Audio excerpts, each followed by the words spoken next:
Hello, how's it going today? It's Frankie here, and I gotta say, what a strange performance that was. I mean, I'm still getting over that FA Cup victory of Arsenal. We won it on pens, and I want to address something I said in the previous video. It was Odegaard that took the penalty in normal time, and he missed it, and that's one of Arsenal's best players, by the way. And Havertz was the one that missed the penalty in the shootout. So that was my confusion right there. I just want to make that clear. And also, I have a laptop now, so I will be making good quality vids soon. I don't know when. I might be just practice videos where I just record anything and just see how it goes and just roll with it. And yeah, so I'm excited for that. I don't know when that would happen. For now, just practice and get used to using it and stuff like that. So, see how that goes in the future for my videos. I'm looking forward to it. On to the match. It was people would see that result and they'll say, "Oh, United cruised it to victory. It was a simple win." It wasn't. It really wasn't a simple win. You could say it was like chalk and cheese in both halves. That even wasn't the case. I mean, first half was atrocious. It was just how I predicted. My scoreline was close. But let me tell you something, I did not expect it to be that much of a struggle. First half, Southampton went through and goals so many times. There's a moment where a player went through on goal, Onana saves. Another player went through on goal, Onana saves, and he makes another save.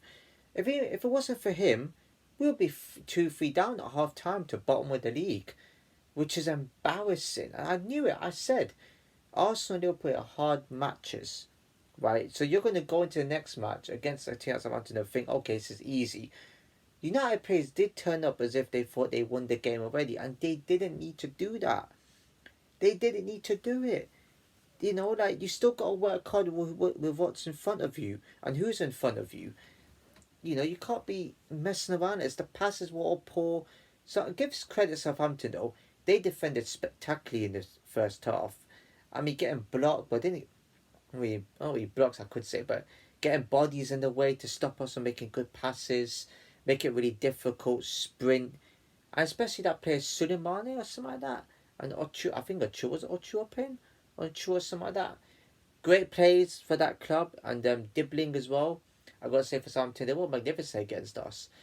And we had one moment where Garnacho should have scored. It may have been two or three Southampton at half time, but we should have scored in that half somewhere. They just had one chance. The only sympathy in that half that I could give us was that we should have had a penalty. Well, Southampton player handballed it, but maybe it's because it was going to land in him anyway, and he wasn't supposed to know. That's probably why. So I didn't give it there, and I was like, okay, half time. Oh God, we got to score somewhere. And if United did equalise, no matter when the time was, and you were going to go for the winner. So second half comes in. We actually did create a bit more opportunities this time. How Anthony did not get that in, I have no idea. It doesn't matter if he slipped and it came off him. He should get that in the net.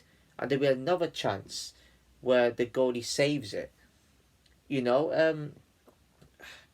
think we'll be. It was weird because second half we did create more opportunities, but we were still very poor in front of goal.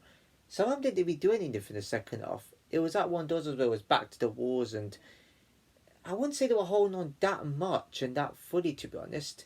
I bear that in mind. The Southampton goal did come from a corner. I know, right? Scored from their first corner, innit?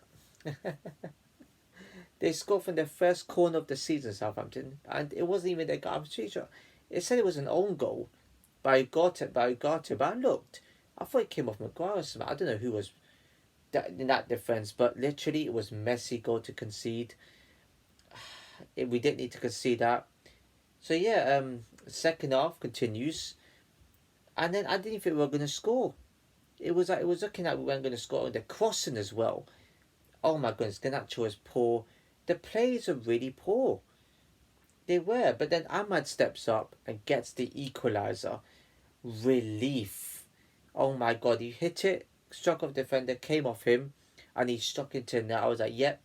With 10 minutes to go, well, it was technically 7 minutes to go, but I'm making it 10 anyway because of stoppage time. So 10 minutes, you got stoppage time and stuff like that. So, and then we went 2-1 up. And what a well-taken finish that was from Ahmad for his second goal. I don't know who made the pass into him, but what a great assist. and he puts into the net. And then, and the third goal comes in. I was from a Southampton corner, I'm pretty sure, but they did take a corner. They didn't come to anything. But yeah, we know it was like, actually no, it wasn't from a corner. The Southampton keeper tried to pass it to one of his defenders, and he didn't even control it properly. And Ahmad just gets it in for his hat trick. Absolutely, what a incredible player he is. He might have had a good night tonight, but you know what? He was the only player that was actually interested in actually getting good crosses in.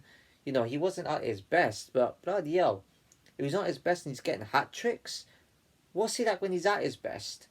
Well, we know the answer to that one. He could do much better than that, but hat-trick. Wow, sensational. Well done, Ahmad. You saved us right there tonight. If it wasn't for your hat-trick, we would have lost that match 1-0. Because nobody else looked like scoring. Nobody else looked like scoring.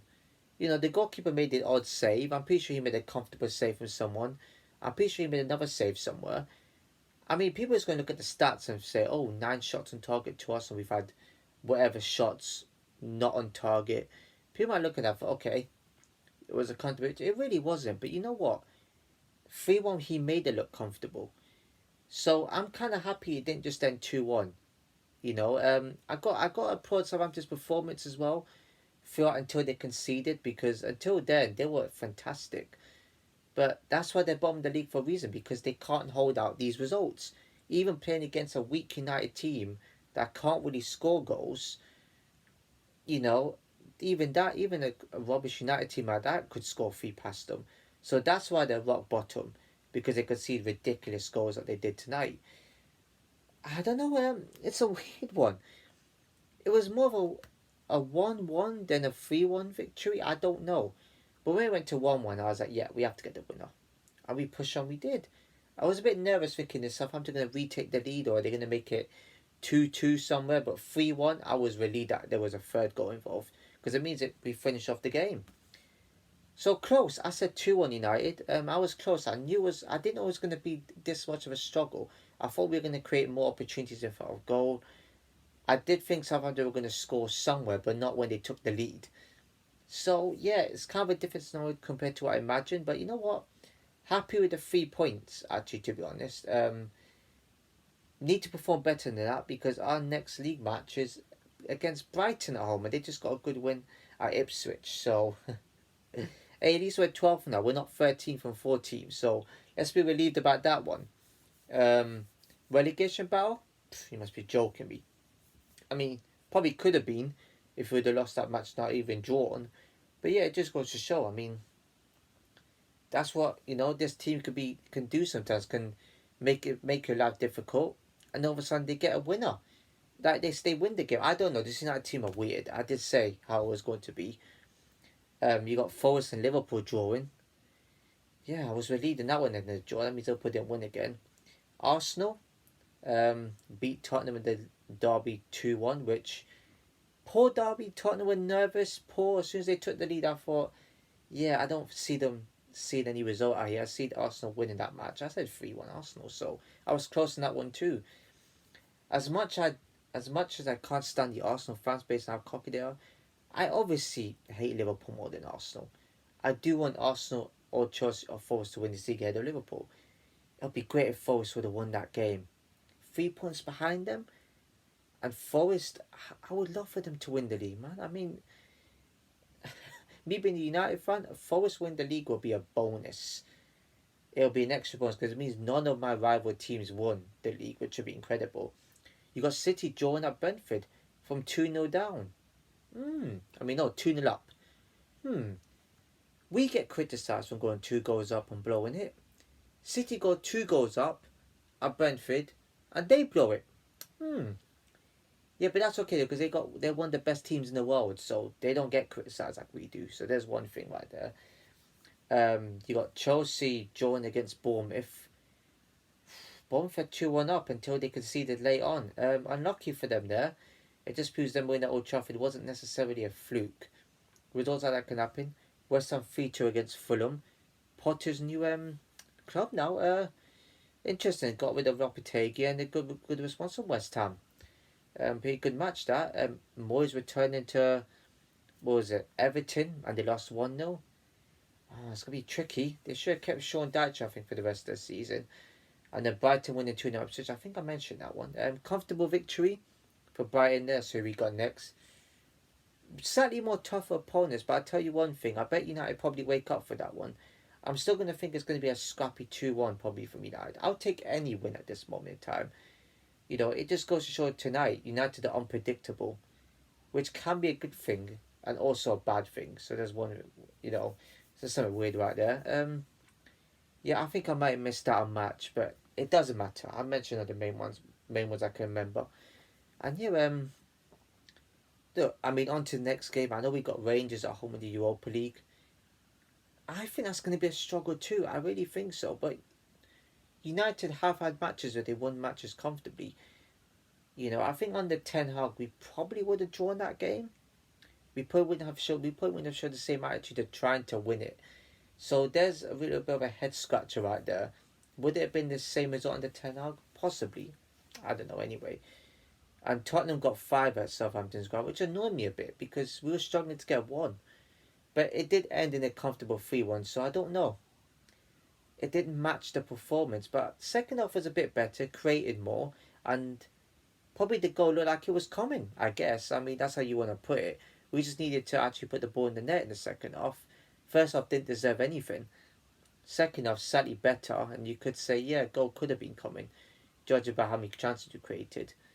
But we didn't bomb forward that we should have done. Anyways, I think that's it for this video. If you enjoyed the video, please give it a like, comment, share, everyone know, subscribe, hit the bell notification below. As I'll see you in my next video.